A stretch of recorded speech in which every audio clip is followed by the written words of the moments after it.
kausapa maayong buntag kanatong tanan. Niya nasag kita sa panahon nga ang gugma sa Dios dili gyud mabalhin.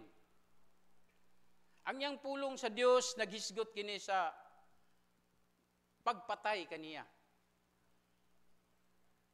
Muragi sabutan tali nila nga patyon siya. Pero tungod kay ang atong Dios nga gamhanan, Dios siya nga masayod sa huna-huna sa tao. Iyang mahibalan kung unsa ang anaa sa ilang mga kasing-kasing. Mga igsoon, bisan ang tao maghimog laraw, pagpatay kaniya, apan ang Dios nagpabilin sa paghigugma, kay mag-ayo man siya sa mga masakiton.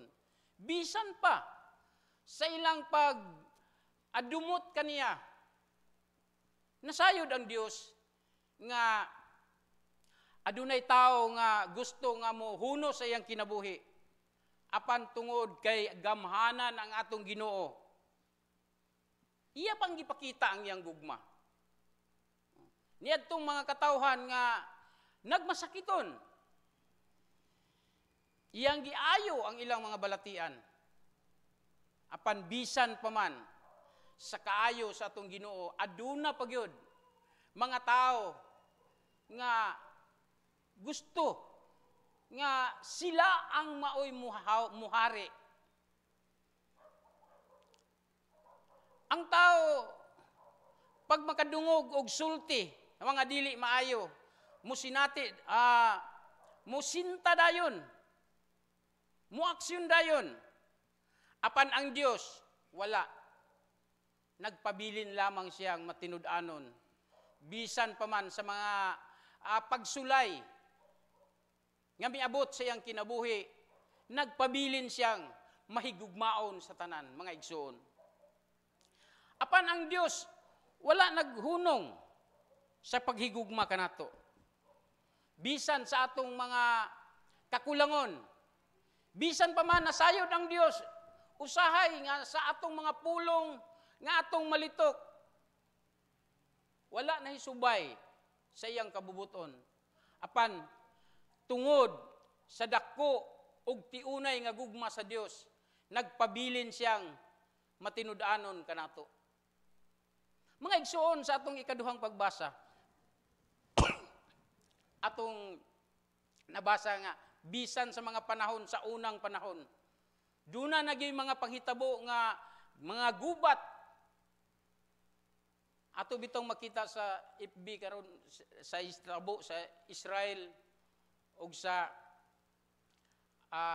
Iraq. Luoy kayo ang mga katawhan. Pero ang giingon sa pulong sa Dios nga ang mahitabo sa unang panahon, mahitabo gihapon karon. Munang mga igsoon, dili gid ta mabalaka. Dili gid ta mahadlok tungod kay gilatid na daan sa Dios ang tanan. Niya si Lula sa atong atubangan karon. Niabot ng panahon nga mubalik na gid siya sa Ginoo. Kitang tanan, mga igsoon, kay niingon ang pulong sa Dios, kay gikan man kita sa abog isad kita mubalik. Mao na nga dili ginato balaka ang mga panghitabo nga sama niini. Tungod kay kitang tanan muagi niini nga kamatayon. Apan hinumduman nato, mga igsoon, andamon lang nato ang atong mga kaugalingon, ang atong mga kinabuhi, nga pag-abot na unya sa mga panahon nga kita bawian na o hinulaman nato nga kinabuhi, andam unya kita makasulod didto sa gingharian sa langit. Mao ni karon ang pangutana diha sa atong mga kasing-kasing. Andamon nato. Dunay mga panahon nga mubati ta og kabalaka, taguol, mga problema nga moabot sa atong kinabuhi.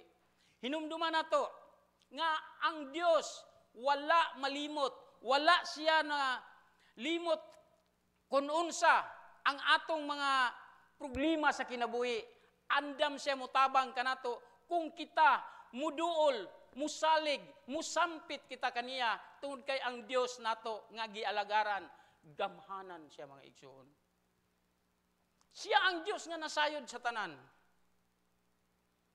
Bisan man gani ang atong buhok, maihap niya tungod sa iyang pagagamhanan.